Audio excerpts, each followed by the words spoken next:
Hello friends, and welcome to my slice of Wanderlust.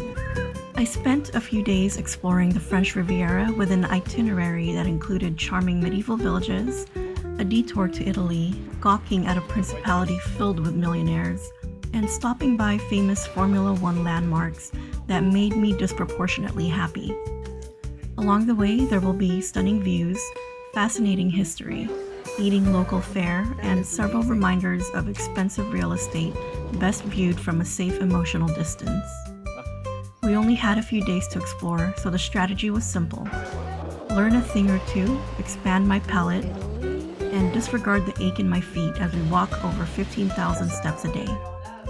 Thank you for joining, and I hope you enjoy the journey. Our lodgings in Nice was perfect. All the points of interest were within walking distance, while providing a glimpse of what daily life would be if I moved here.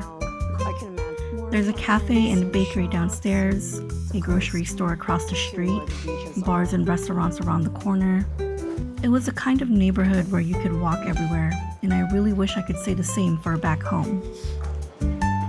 We started the day with breakfast at Crêperie Suzette.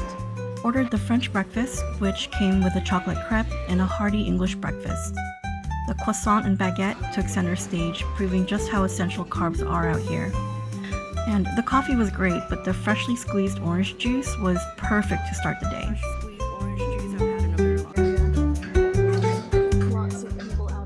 After breakfast, we sauntered off to Place Masséna, which is the bustling city center, an area perfect for people watching. This statue of the sun god Apollo is a popular meeting spot for tour groups. When it was first unveiled, it was nicknamed the 4 horsepower statue because the locals thought the 4 horses on its head made it look like an ad for the popular Renault 4CV, aka the 4 horsepower car.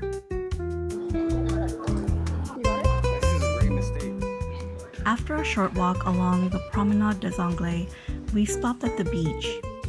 Instead of sand, these smooth rocks and pebbles covered the area. It might be uncomfortable walking around barefoot, but at least you don't have to shake off sand from your shoes. Regardless, that didn't seem to stop people from enjoying the sunny fall weather while gazing out at the Mediterranean Sea. One thing about me is I love going to places that have a lot of history. Places that are old, ancient, unique, places that elicit wonder. This area has been around since 350 BC, which probably makes it the oldest place I've been to. I'm not even going to attempt saying the French name of this cathedral, so we'll go with Nice Cathedral, which is the main Catholic church here. The church is dedicated to the patron Saint Reparata. It has 10 chapels and is a Baroque-style architecture with a Genoese tiled dome. This is only one of many churches we visited. I think there are around 7 to 8 in a half-mile radius. It may have been the first time I visited this many in one day, let alone a year, but I certainly enjoyed admiring the workmanship and art behind each building.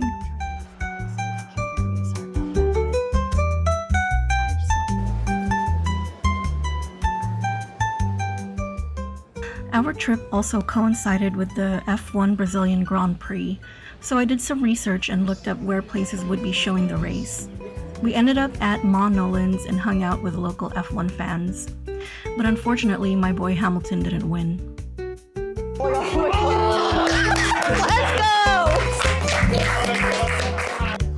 We just finished watching the Brazilian Grand Prix here. It was actually pretty fun watching it with the locals. One guy got mad because the bar didn't turn it to the GP channel right away, like literally 1 minute before the race started. But yeah, it was a cool experience. Our day 2 was booked for a medieval village tour. Given the little time we had, this was the most convenient way of getting around places that will be too time-consuming or hard to reach by public transportation.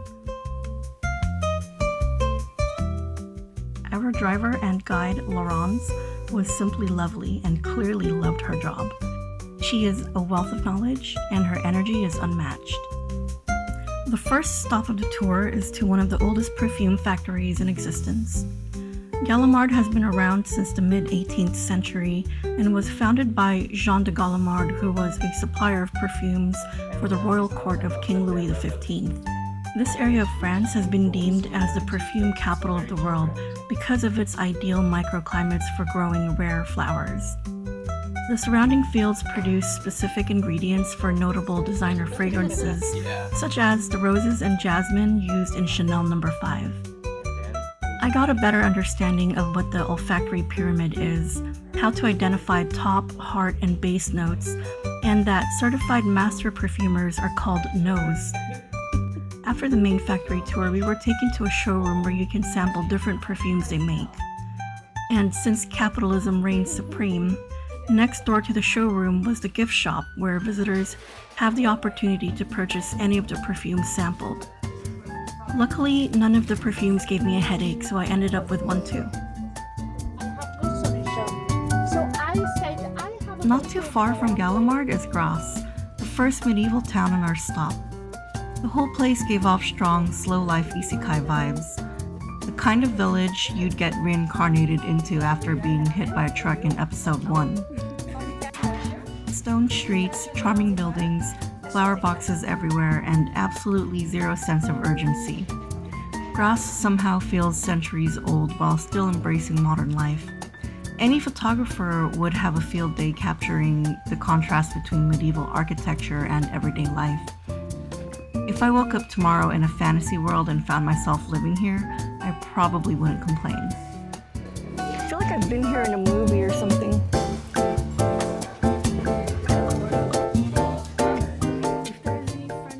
Unfortunately, our side quest couldn't last too long because we still had 3 more medieval villages to visit. Before moving on, we stopped by the town's cathedral, which dates back to 1244 AD and was built in the Romanesque style. One thing I learned is that Romanesque architecture is known for its rounded arches. If the arches are pointy, that's Gothic. Getting to Gordon wasn't exactly easy. The road twists through the mountains with enough turns to make you wonder if your GPS is secretly trying to level up your driving skills. But once we arrived, it felt like we'd unlocked a hidden village in a fantasy RPG.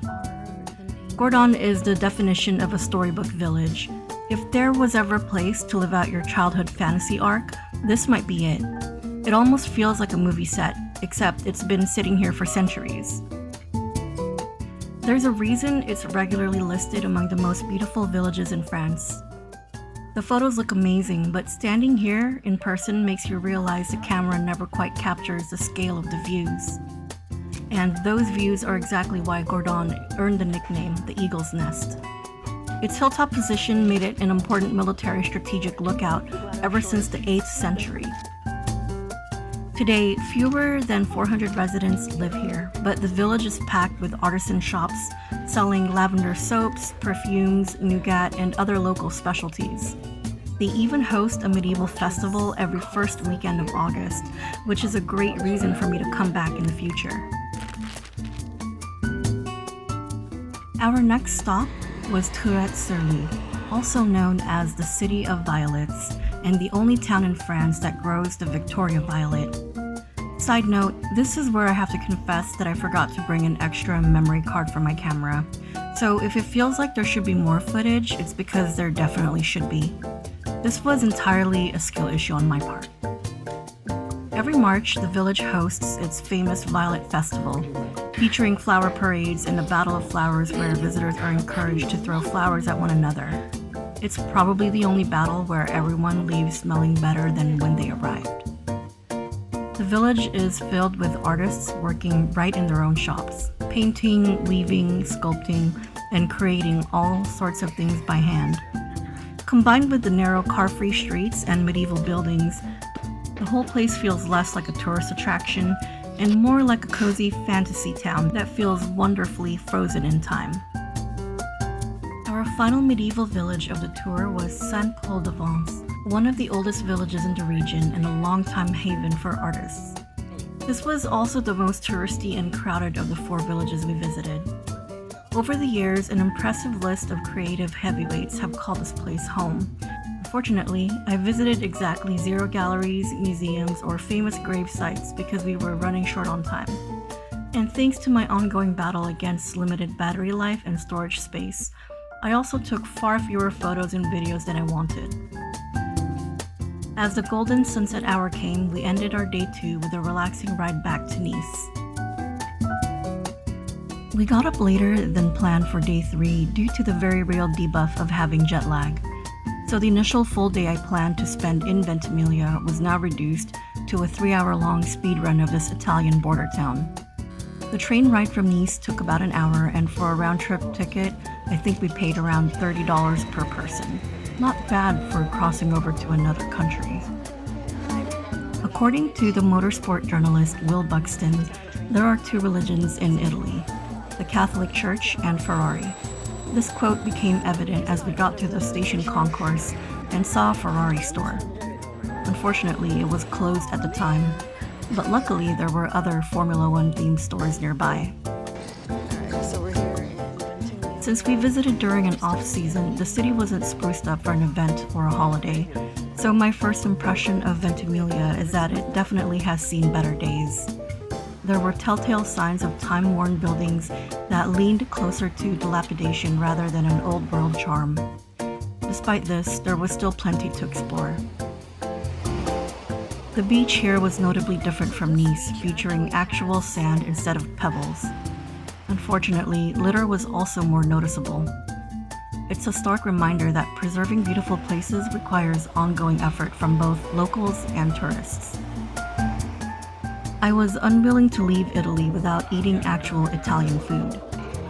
We ordered the Alfredo, pizza, and spaghetti. It was undoubtedly a lot of carbs in one sitting, but compared to the US, this was appropriately portioned. After walking off our meal, we got dessert at a gelato spot. The pistachio chocolate flavor was top tier, and the sweetest way to wrap up our short trip to Italy.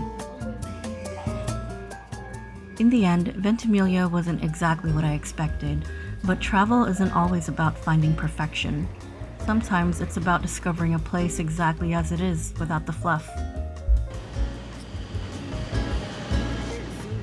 Our next adventure took us to the Principality of Monaco, the second smallest country in the world and a tax evader's favorite place to call home. About a third of the population are millionaires, and more than half of the current Formula One drivers' grid reside here, including the country's own Charles Leclerc. I booked a private half-day tour with a very knowledgeable local named Jean. Our first stop was the iconic Monte Carlo casino, which was featured in the James Bond movie GoldenEye. Before entering, everyone goes through a security checkpoint, which was probably for the best, considering the high-profile clientele that come here. Inside, luxury is everywhere, but it's presented with a remarkable restraint, like this Rolex clock casually hanging and nobody thinks twice about it. There were a few shops, a restaurant, and of course the casino itself, but unfortunately photography and filming weren't allowed beyond certain areas, so you'll just have to trust me when I say it was spectacular.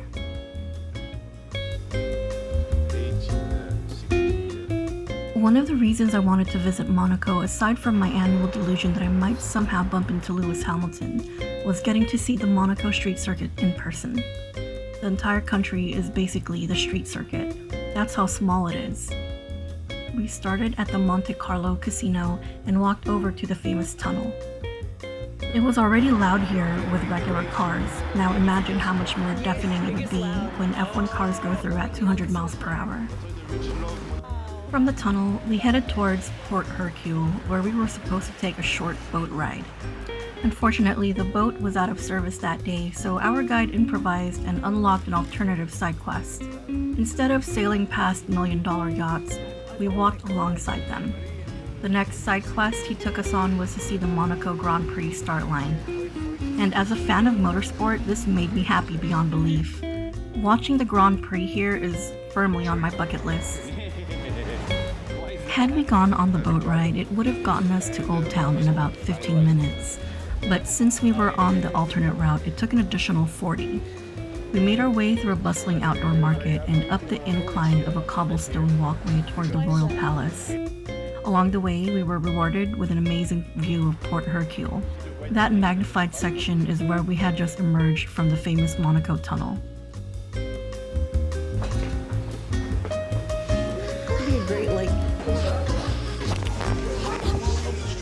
Admittedly, I was very much unprepared for the incline during the walk up to the old town, and found myself out of breath with aching feet thanks to my heeled loafers. In my defense, I expected the boat ride to play a much larger role in my comfort that day. After I got an eyeful of this view of Porte de Ventimiglia, I totally forgot about how much my feet hurt, and instead, thought about how much it would cost to live in one of those apartments. The answer is too rich for my blood. With pristine waters, a city free of litter, and nearly non-existent violent crimes, I can understand why people with the means to pay top dollar to live in this country. Before heading to the Prince's Palace, we learned that the same family has ruled over Monaco since 1297, over 700 years ago.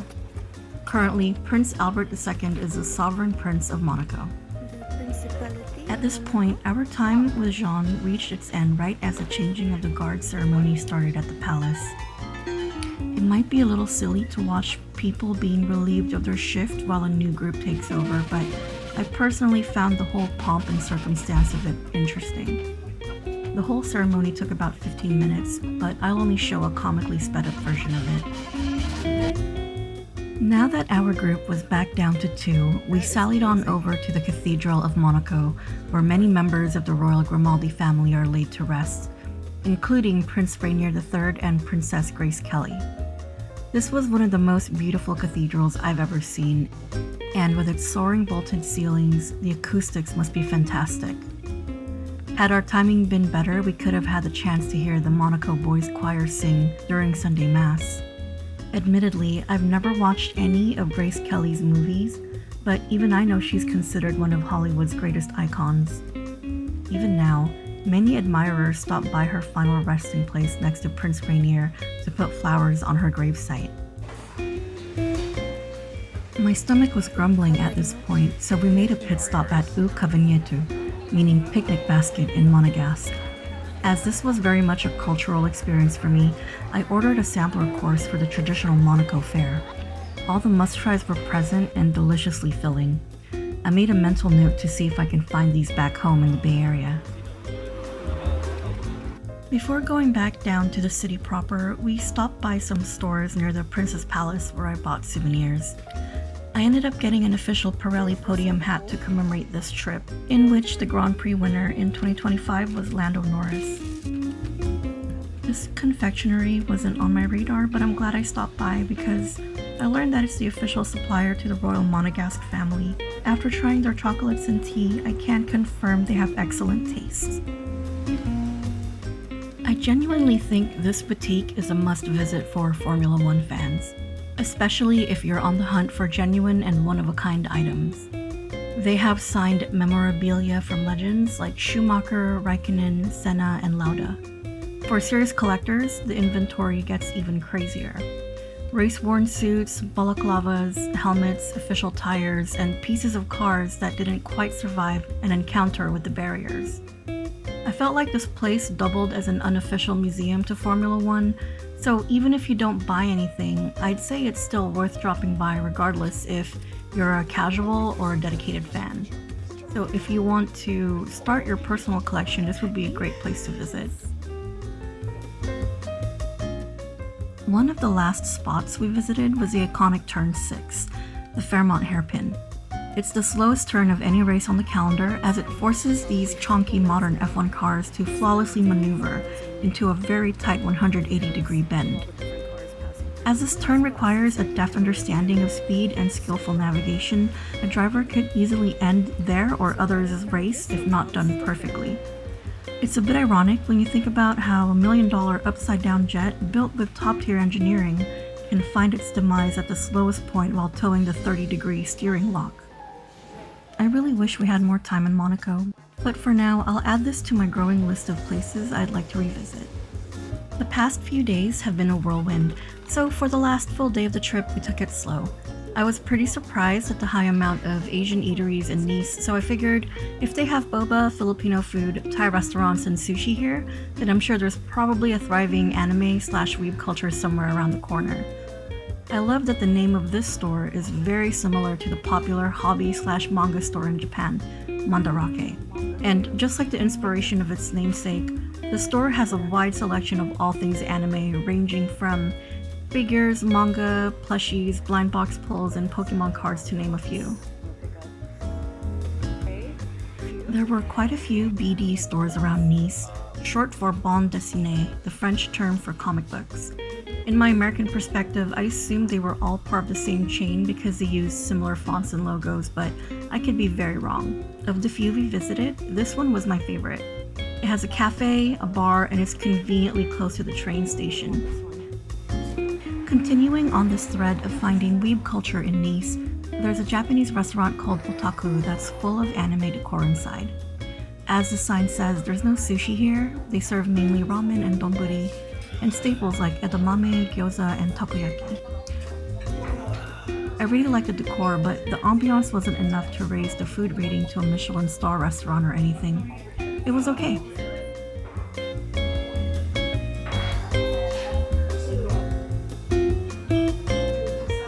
The last church we visited was l'Église Saint-Jacques-le-Majeur, a 17th century Baroque Jesuit church. The outside is very unassuming, unremarkable even, but the ceiling frescoes immediately remind you where the renovation budget went.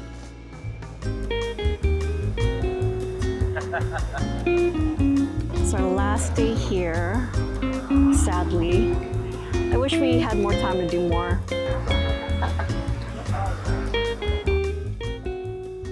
Catching the golden hour sunset was the cherry on top to this blissful French Riviera trip. I thought about waiting in the Mediterranean Sea as we watched the sun disappear on the horizon, but I changed my mind because I wasn't sure how well I'd be able to have a foothold on the rocky shores. So instead, we sat here and listened to the waves. Our last culinary adventure was spent at Le Sunset, located at the waterfront along the Promenade des Anglais. It was a chilly fall evening, but we chose to sit outside for people-watching purposes. We were protected against the wind anyway because of the enclosure that the staff assembled for our comfort. I've never had this, so I'm excited for him to try it. We ordered beef tartare, foie gras, linguine and pesto sauce, and a couple of side dishes. It was all very delectable. The restaurant staff also hooked us up with 2 shots of limoncello liquor to wrap up our evening. That was a very delicious dinner. We're ready to head back. It's getting cold and I don't have a sweater. You want a sweater? No, it's okay. Okay. She said no. She said no. And with that, my time at the French Riviera comes to an end. From the hilltop slow-life isekai medieval villages of Provence to the fast Grand Prix streets of Monaco and our brief Italian adventures, we found unforgettable scenery, excellent food, and even a thriving anime hub in the heart of Nice. Some destinations deserve more than one visit, and the French Riviera is undeniably one of them. Thanks for joining me on this journey, and I'll see you on the next adventure.